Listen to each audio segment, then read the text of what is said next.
You had mentioned something before we started the interview about the way you can use the dyno to actually figure out where the shock is at now as opposed to when it was built, like for compensating for wear and whatnot? Correct. Well, the thing is that there's two things that will happen there. You're gonna have wear a little bit over time, so sometimes you'll find that, you know, on a standard shock it might be 1 or 2 clicks different from the first time that the shock was rebuilt to later in time. So, you know, we can compare that and say, okay, the thing broke in. It's like any engine. As it breaks in, or any wearing parts, as they break in, they're going to change slightly. So, you know, we do have to modify maybe a couple clicks here and there to get back to that original curve.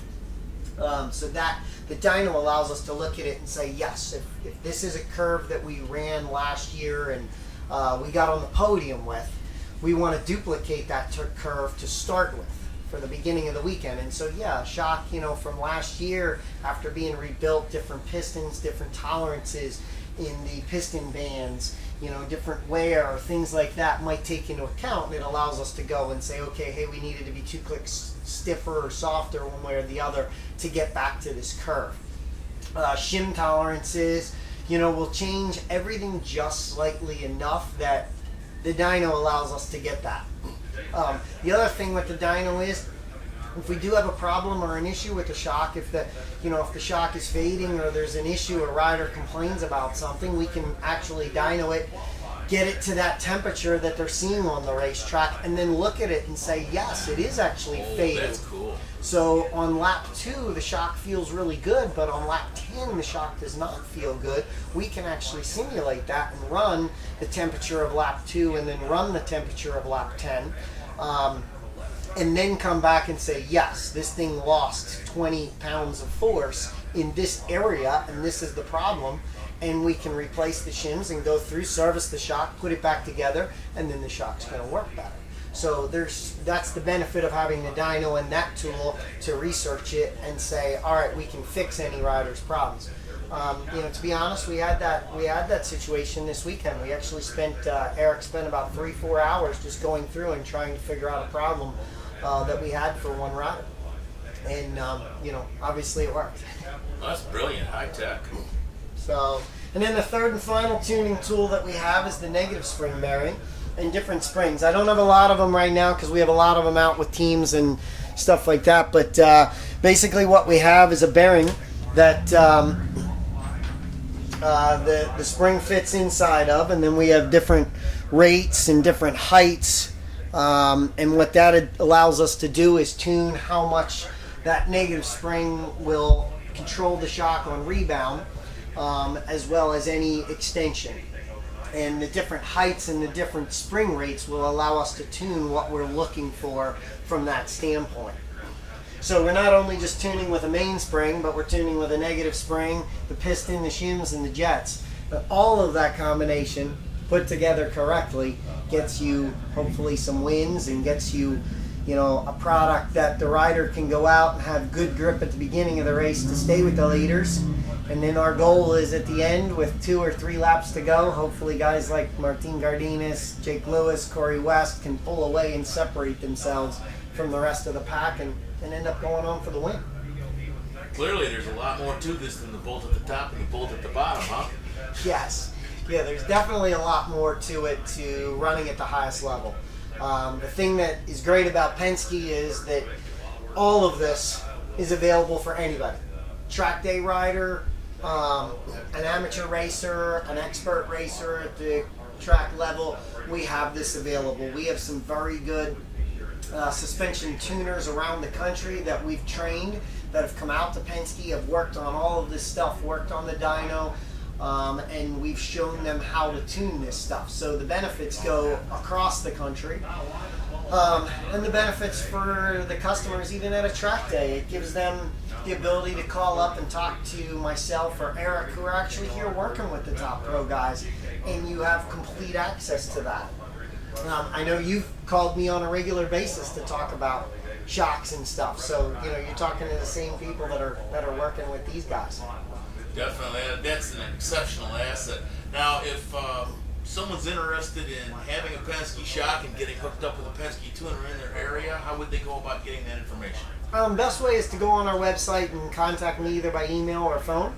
And then usually what I do is they tell me where they're located, and then I give them the best guy for their particular situation. Sometimes it might be that, you know, there's two guys in the area, but based on the bike they're riding, an SV650, a Honda CBR, I might know somebody has a little bit more experience with one or the other. And that's really what you're looking for. You know, we have one dealer that races an R6. We have some others that are more prone to GSX-Rs. There's a couple that I know are very good at the SVs and things like that. So what we're looking for is that particular dealer's knowledge to turn around and help the customer. So what I look for is geographic area and then their particular knowledge based on the bike that the customer is looking for. Awesome. Well, it sounds like if somebody buys a Penske shock, they're getting a lot of knowledge to go with it. Yeah, we like to think that. I mean, all of our stuff's hand built. Everything is, you know, tuned for them. There is no off-the-shelf production. I mean, we basically pull a spring, put it on for them. We valve it for their weight, calculate everything, run the dyno run after it's built to make sure, verify. Everybody's file is kept based on their sales number. So if you call me back later and say, hey, I got this shock and you have your sales number, we look up, we have your dyno file. I mean, I have all the files from 2008, you know, so we can go a long way back and look at stuff. Somebody says, man, when I first got my shock in '08, it was great. I've had it on my bike for 4 years now, you know, a little bit. We can turn around and say, hey, we can match that curve after a service. So we have all the records. So those are the benefits to, you know, the customers for us. We've definitely used Penske shocks on several of our project bikes over the years. I can recall that in each case you wanted to know a lot about the rider, the machine, the experience level, what the bike was going to be used for, all those sorts of things. And in every case, when we got the shock, it worked. Yeah. There, a lot of the things that we're looking for with that information is so that we can calculate bleed, so that we can calculate the shim stacks, so we can look at all of those things and put that together to make sure that that package is done right. It's in the details that make the product work the best. And that's where, you know, the more details we have, the more we can sit and figure out the best possible package for the customer. No different than we would do for the top guys here at this race.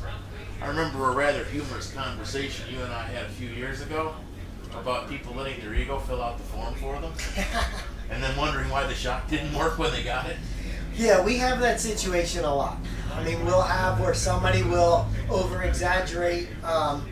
Sometimes they'll sit there and say, well, I'm expecting to lose 25 or 30 pounds.